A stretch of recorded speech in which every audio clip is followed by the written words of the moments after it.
Estudo sobre o Evangelho de João, parte 60, 7 de março de 2024.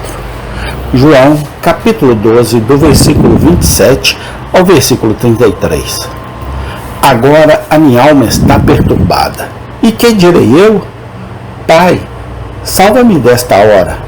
Mas para isto vim a esta hora. Pai, glorifica o teu nome. Então veio uma voz do céu que dizia: já o tenho glorificado, e outra vez o glorificarei. Ora, a multidão que ali estava e que a ouvira dizia que havia sido um trovão, outros diziam: um anjo lhe falou. Respondeu Jesus e disse: não veio esta voz por amor de mim, mas por amor de vós. Agora é o juízo deste mundo. Agora será expulso o príncipe deste mundo. E eu, quando for levantado da terra, todos atrairei a mim. E dizia isto, significando de que morte havia de morrer. João 12, 27 a 33. Esses versículos nos mostram o que Pedro quis dizer quando disse: há algumas coisas difíceis de entender nas Escrituras. 2 Pedro 3,16. Há profundidades aqui que não temos linha para sondar completamente. Isso não precisa nos surpreender ou abalar nossa fé. A Bíblia não seria um livro dado por inspiração de Deus se não contivesse muitas coisas que ultrapassam a compreensão finita do homem. Com todas as suas dificuldades, contém milhares de passagens que os mais incultos podem facilmente compreender. Mesmo aqui, se olharmos firmemente para esses versículos, podemos extrair deles lições de considerável importância. Temos, primeiramente, nestes versículos, uma grande doutrina indiretamente provada. Essa doutrina é a imputação do pecado do homem a Cristo. Vemos o Salvador do mundo, o eterno Filho de Deus, perturbado na mente. Agora está minha alma perturbada. Vemos aquele que podia curar doenças com um toque, expulsar demônios com uma palavra e ordenar as ondas e ventos que o obedecessem, em grande agonia e conflito de espírito. Agora, como isso pode ser explicado?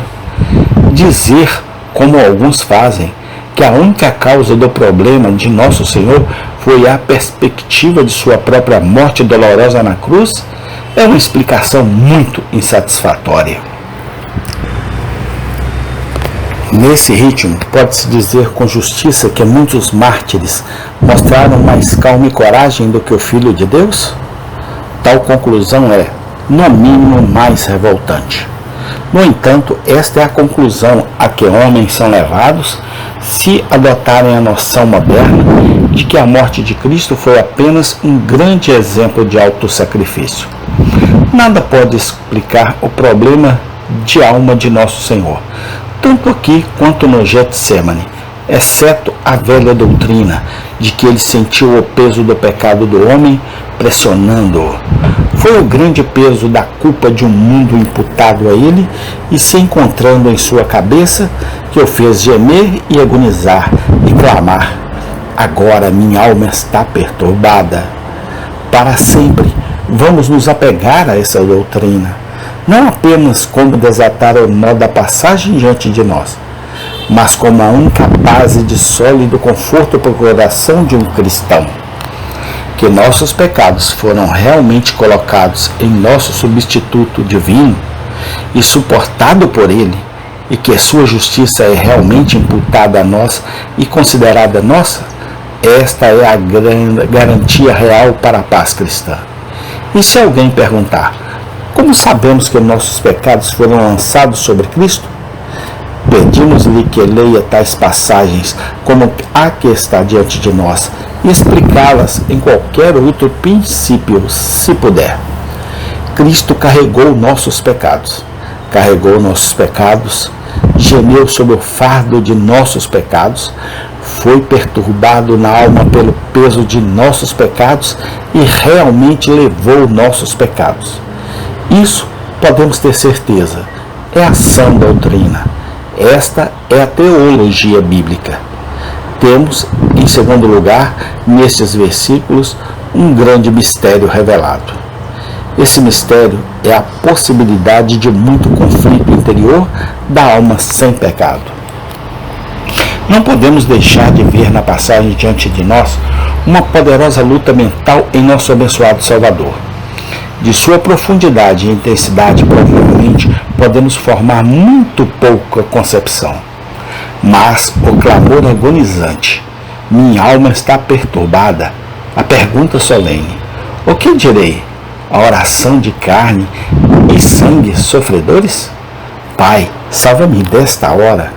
A confissão mansa, por esta causa vim a esta hora. A petição de uma vontade perfeitamente submissa. Pai, glorifica o teu nome. O que tudo isso significa? Certamente só pode haver uma resposta. Estas frases falam de uma luta dentro do peito de nosso Salvador. Uma luta que surge dos sentimentos naturais de quem foi o homem perfeito. E como o homem podia sofrer tudo que o homem é capaz de sofrer. No entanto, aquele em quem essa luta ocorreu era o Santo Filho de Deus. Nele não há pecado. 1 João 3,5. Há uma fonte de conforto aqui para todos os verdadeiros servos de Cristo, que nunca deve ser negligenciada. Que aprendam com o exemplo de seu Senhor que o conflito interior da alma não é necessariamente uma coisa pecaminosa. Muitos, acreditamos, por não entenderem esse ponto, passam pesadamente todos os dias em seu caminho para o céu. Eles imaginam que não tem graça, porque encontram uma luta em seus próprios corações. Eles se recusam a se consolar com o Evangelho, porque sentem uma batalha entre a carne e o Espírito. Que eles marquem a experiência de seu Senhor e Mestre, e deixem de lado seus medos desanimadores. Que eles estudem a experiência de seus santos em todas as épocas, de Paulo para baixo, e entendam que, assim como Cristo teve conflitos internos, os cristãos também devem esperar tê-los. Dar lugar às dúvidas e à incredulidade, sem dúvida, é errado e nos rouba a paz. Há um desânimo sem fé inquestionavelmente que é censurável e deve ser resistido, arrependido e levado à fonte de todo pecado que possa ser perdoado. Mas a mera presença de luta e conflito em nossos corações não é pecado em si. O crente pode ser conhecido por sua guerra interior, bem como por sua paz interior. Temos em terceiro lugar nesses versos um grande milagre exibido. Esse milagre é a voz celestial descrita nesta passagem. Uma voz que foi ouvida tão claramente que as pessoas disseram que trovejou, proclamando: glorifiquei meu nome e eu glorificarei novamente. Esta voz maravilhosa foi ouvida 3 vezes durante o ministério terreno de Nosso Senhor. Uma vez foi ouvido no seu batismo, quando os céus se abriram e o Espírito Santo desceu sobre ele. Uma vez foi ouvido em sua transfiguração, quando Moisés e Elias apareceram por um tempo com ele diante de Pedro, Tiago e João. Uma vez foi ouvido aqui em Jerusalém, no meio de uma multidão mista de discípulos e judeus incrédulos. Em cada ocasião, sabemos que foi a voz de Deus Pai. Mas por que essa voz foi ouvida apenas nessas ocasiões, resta conjecturar. A coisa era um profundo mistério e agora não podemos falar particularmente sobre isso. Basta-nos acreditar que este milagre pretendia mostrar as relações íntimas e a união ininterrupta de Deus Pai e Deus Filho durante todo o período do ministério terreno do Filho.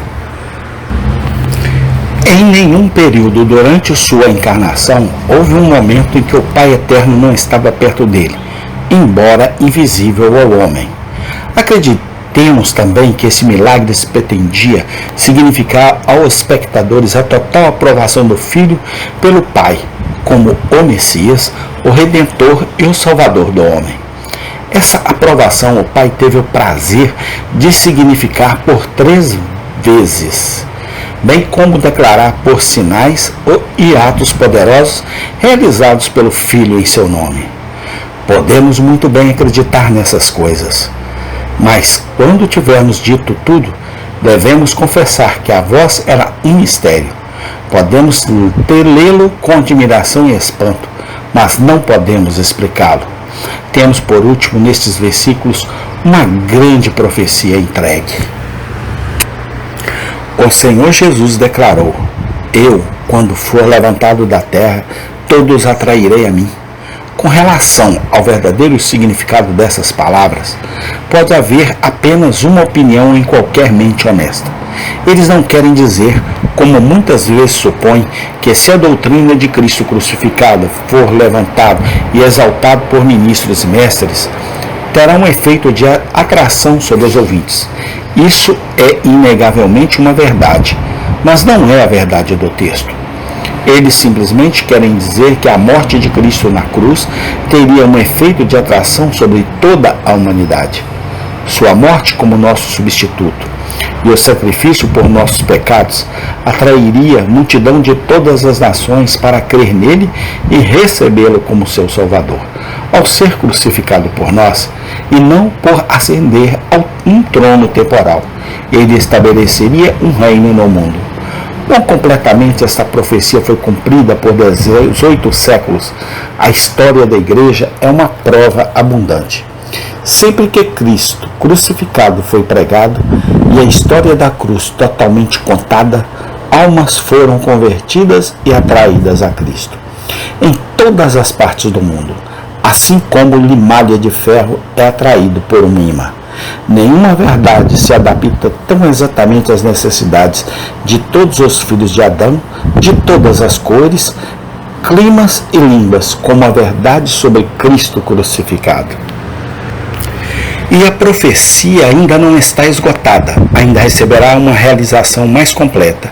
Um dia virá em que todo joelho se dobrará diante do Cordeiro que foi morto, e toda língua confessará que ele é o Senhor, para a glória de Deus Pai. Aquele que foi levantado na cruz ainda se sentará no trono da glória, e diante dele serão reunidas todas as nações. Amém. Tem continuação. Deus seja louvado, hoje e sempre eternamente. Amém.